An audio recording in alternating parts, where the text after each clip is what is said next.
Coming up tonight on News Watch, national parks, museums, and federal offices are back open for business. The government shutdown is over, and we'll explain how lawmakers ended the longest lockout in history.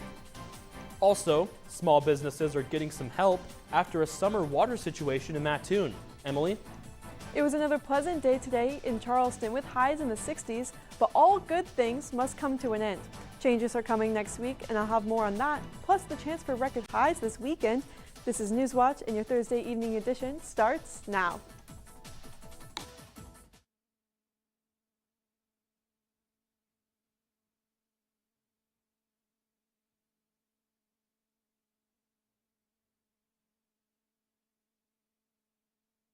The Charleston House proudly supports Newswatch. Now welcoming guests on Charleston's historic 6th Street, the Charleston House Bed and Breakfast Inn offers refined accommodations in a beautifully restored bed and breakfast. For booking information, visit craigcollection.com or call the number on screen. TCI Realty, Charleston area's real estate connection. Commercial, land and farm, and residential real estate. Experienced realtors with an up-to-date website at tcirealty.net.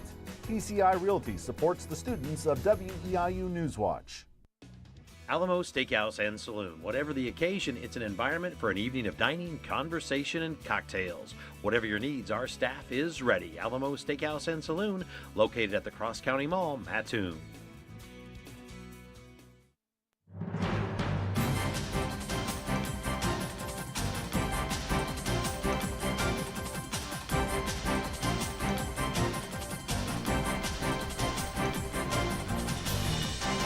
President Trump signs off on a government spending bill that ends a shutdown after a record 43-day disruption.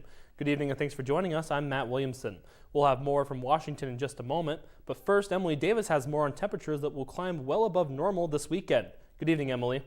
Good evening. That's right. Temperatures are going to continue to warm up, and we saw that warm up start today with high temperatures in the 60s across the area. A high temperature of 62 degrees here in Charleston, although we did get up near the mid 60s down in Effingham with a high temperature of 64 degrees. But as we move overnight tonight, we're going to see those temperatures begin to drop down into the 40s.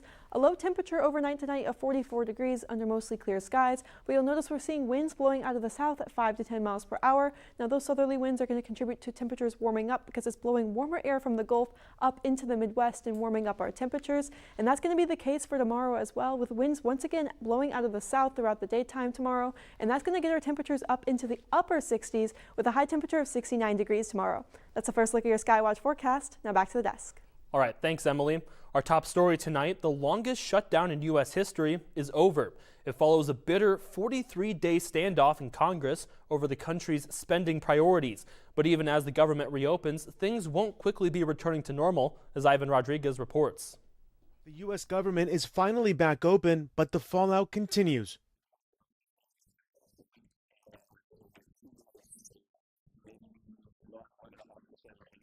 While there's relief for travelers,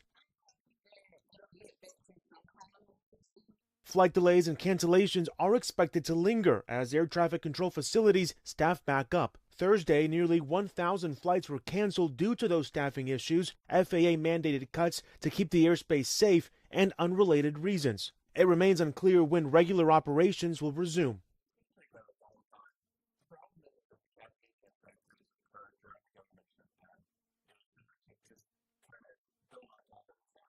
Across federal agencies, the hundreds of thousands of furloughed workers will have to address a more than 6-week backlog of work, from food safety inspections to NASA operations to tax refunds. Federal workers say it takes time to get things back up and running. And the battle on Capitol Hill still isn't over. There are no guarantees Congress will extend the health care subsidies set to expire at the end of the year, something demanded by Democrats as Affordable Care Act enrollees brace for premium increases.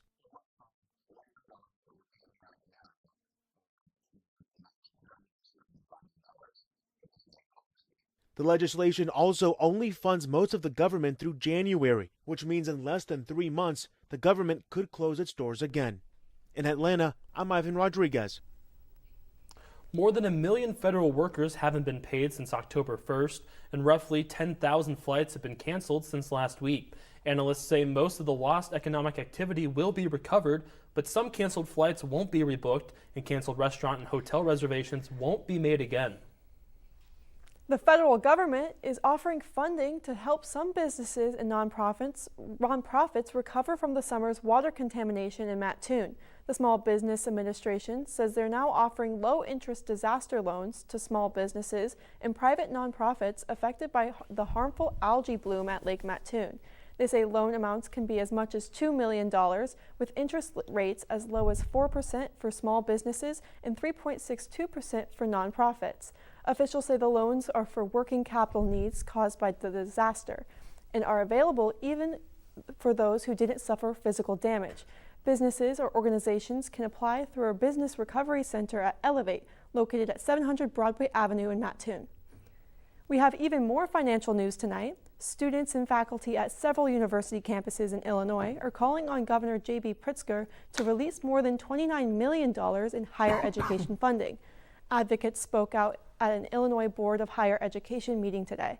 Pritzker's office says the money is being held in reserve due to budget uncertainties. Capital News Illinois reports the money was included in this year's budget bill with a special condition that it could only be released with written approval from the governor. Supporters say universities need the money to make up for years of underfunding by the state.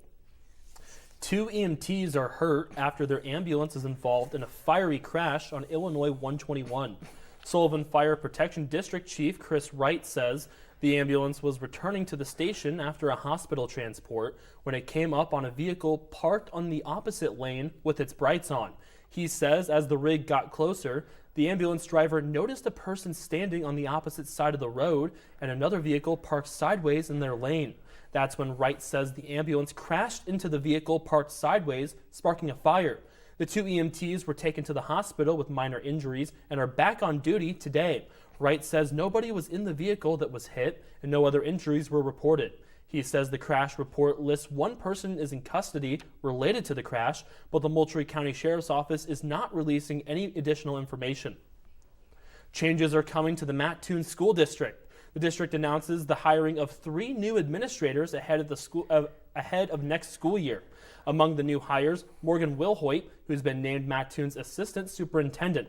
Head football coach Jared Kimbrough will take over as principal of Arlen D. Williams Elementary, and Chris Brown is being promoted to the new LIFT director.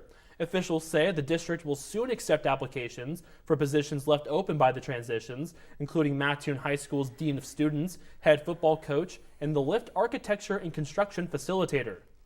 The Douglas County Health Department is looking for feedback from residents.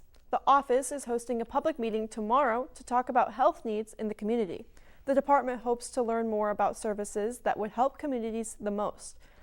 The event is open to everyone and no names or personal information will be shared. The meeting starts at 4 in Rosalie's Coffee and Delights in Arthur, and an RSVP is recommended. Santa Claus is coming to Effingham, but he's not arriving by sleigh.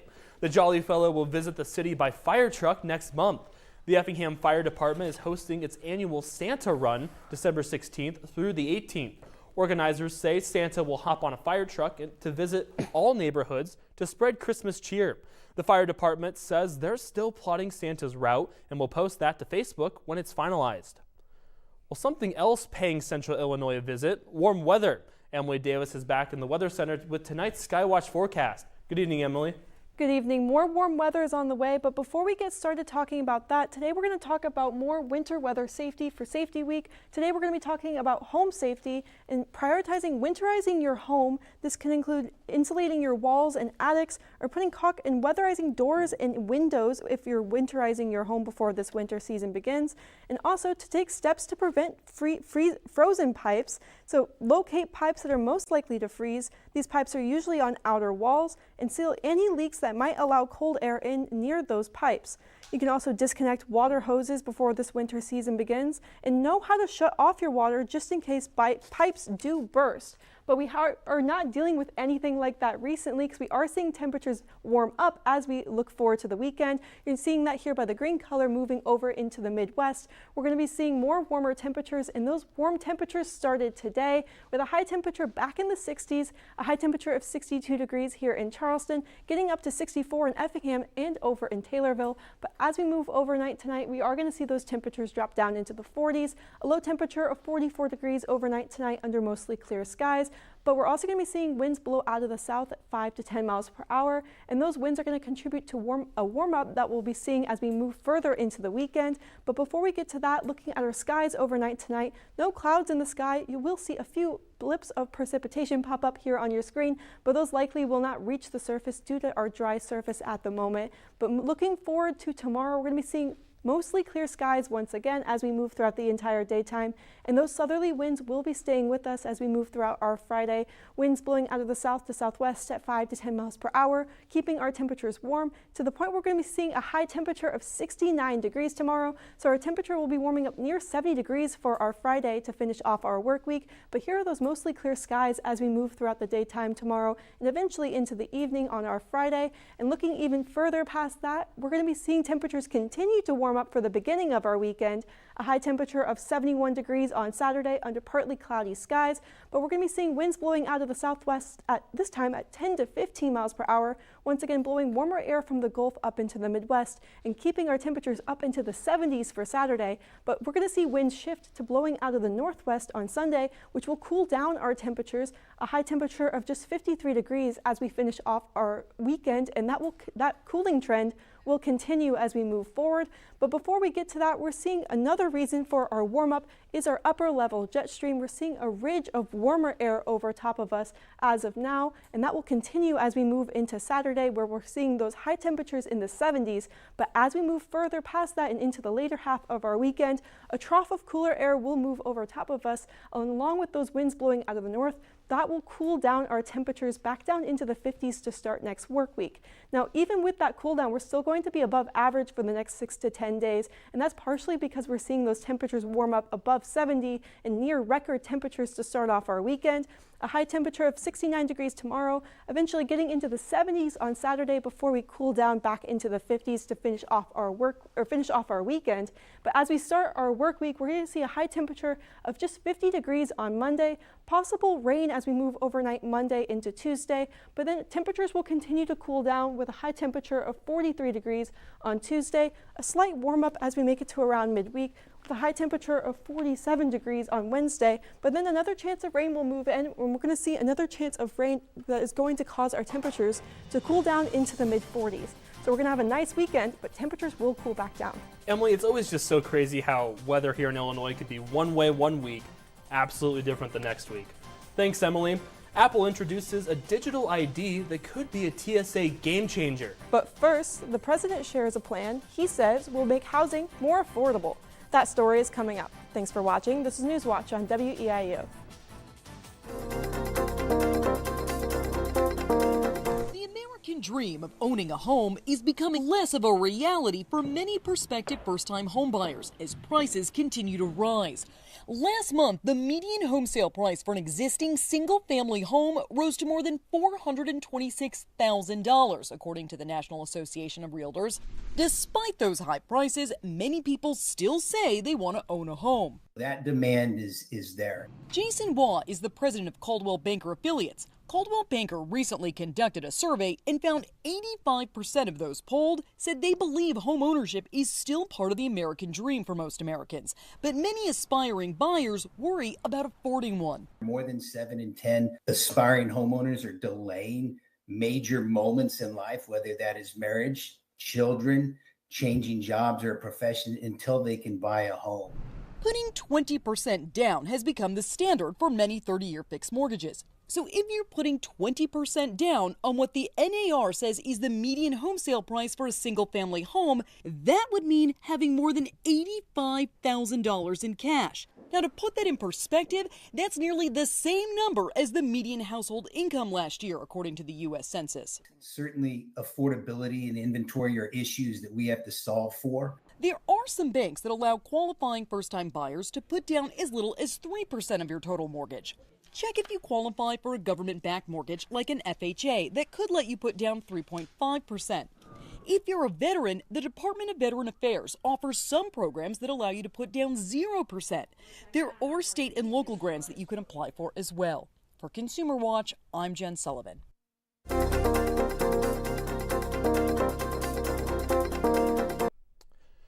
Now continuing tonight's Consumer Watch, the Trump administration has an idea to make housing more affordable. The plan involves portable mortgages, which would let homeowners take their mortgage rate with them when they move instead of taking out a new loan. The administration says it's also weighing how to make mortgages assumable. That allows a home buyer to take over the seller's existing mortgage, and whether to introduce a new 50-year mortgage option. People with high mortgage payments may be the reason they're living paycheck to paycheck. According to a Bank of America Institute analysis, 1 in 4 households is struggling to get by. The data shows about a quarter of households spend 95% of their income on groceries, housing, gas, child care, and utilities. The study shows there's little to nothing left over for extras like going out for dinner, a vacation, or savings. iPhone users now have a new way to present identification at U.S. airports. Digital ID in Apple Wallet is now being tested at TSA checkpoints at more than 250 airports in the U.S. Apple says you create the ID using your valid U.S. passport. It works even if you do not have a real ID compliant driver's license or state ID. The launch follows the capability for users to add an eligible driver's license and state identification to Apple Wallet. Digital ID does not replace a physical passport. It cannot be used for international travel and border crossings.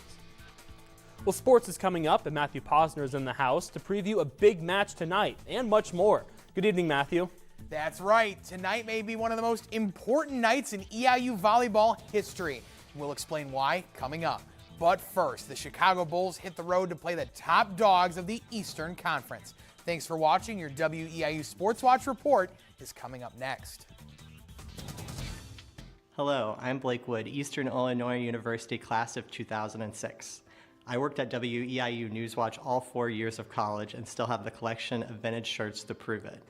The experience I gained at WEIU launched my career in TV news and public relations.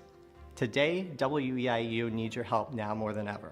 With the loss of federal funding, I'm asking you to join me in supporting the station. Visit WEIU.net to make your donation. What I'll always remember about WEIU are the lifelong friends I made and the professional experience I gained working at the station. It's where I anchored my first newscast, covered severe weather, and told stories that mattered to communities like Charleston, Arcola, Casey, and Paris. If you value education, local news, and local programming, please donate online or call the station. Support WEIU. Thank you.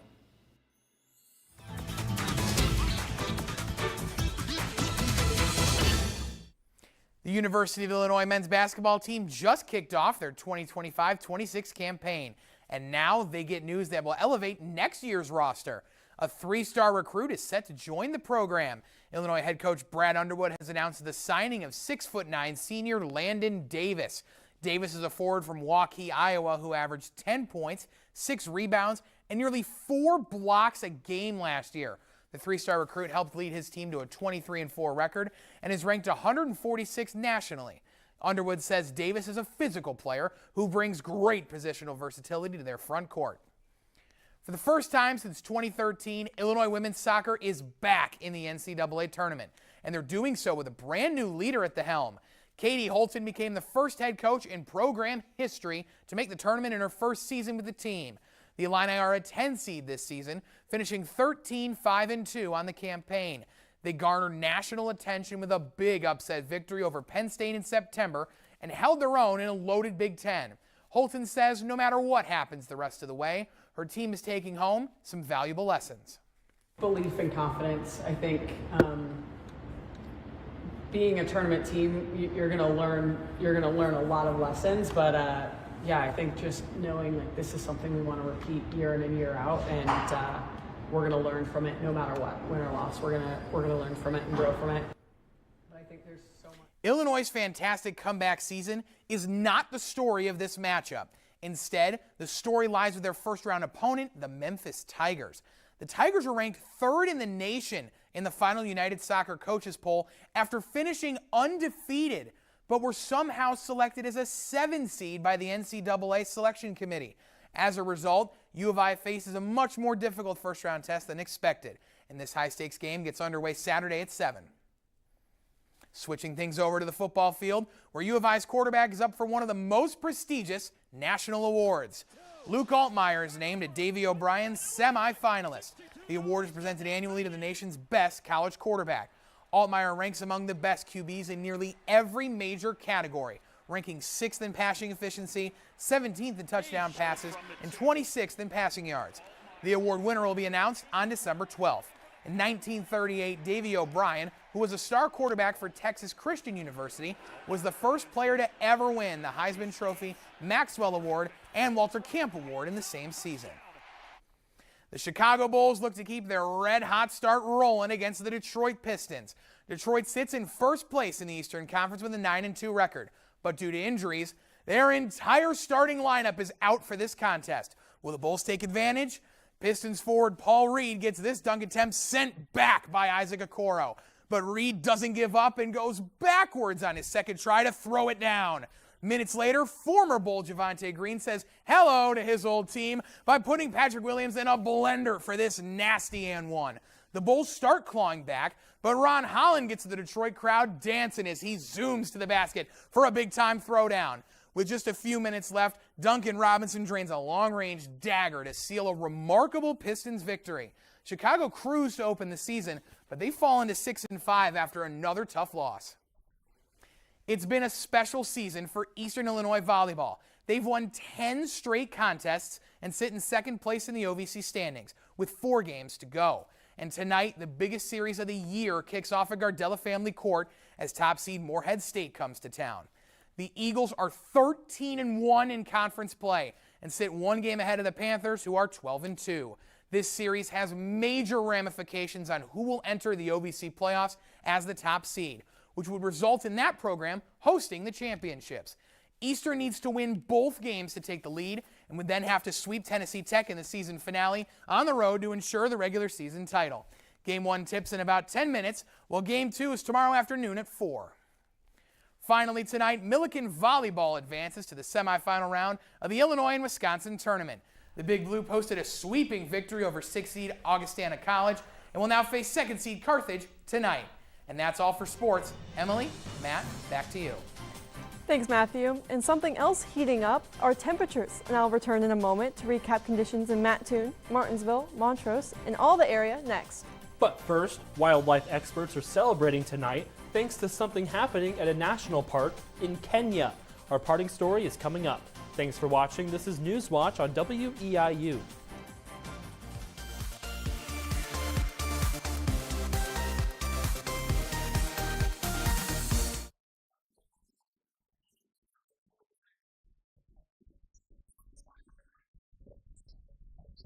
Captain Marvel herself, Brie Larson, plays another overpowered super being in the Super Mario Galaxy movie. Nintendo revealed the title and casting in a live stream, and the trailer racked up more than 1 million views in its first 4 hours on YouTube.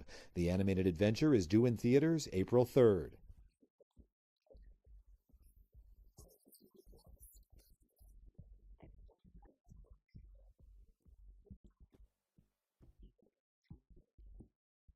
Response officers Grace, Annie, and Tommy face the facilitators of Belfast organized crime in the new season of Blue Lights. The show won this year's BAFTA TV Award for Best Drama Series. Season 3 of Blue Lights premieres on BritBox today. It's a big day for Whoopi Goldberg. The EGOT winner, comedian, author, and TV personality turns 70 years old today. Happy birthday, Whoopi Goldberg. In Hollywood, I'm David Daniel.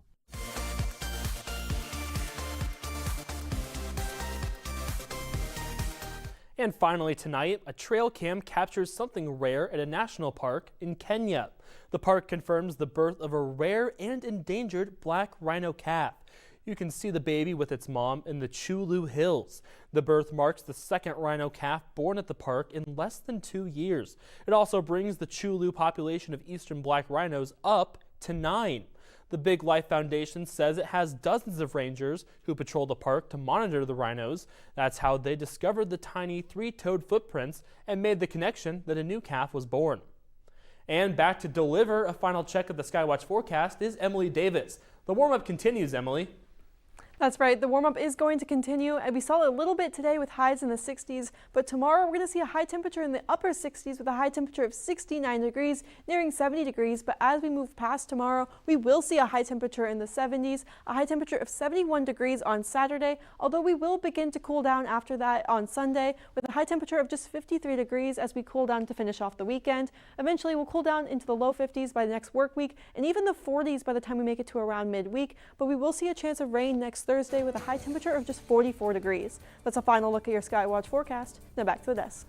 Thanks for that, Emily. That's all the time we have for tonight's edition of Newswatch. Thanks for tuning in and enjoy the rest of your evening. BBC News is coming up next on WEIU.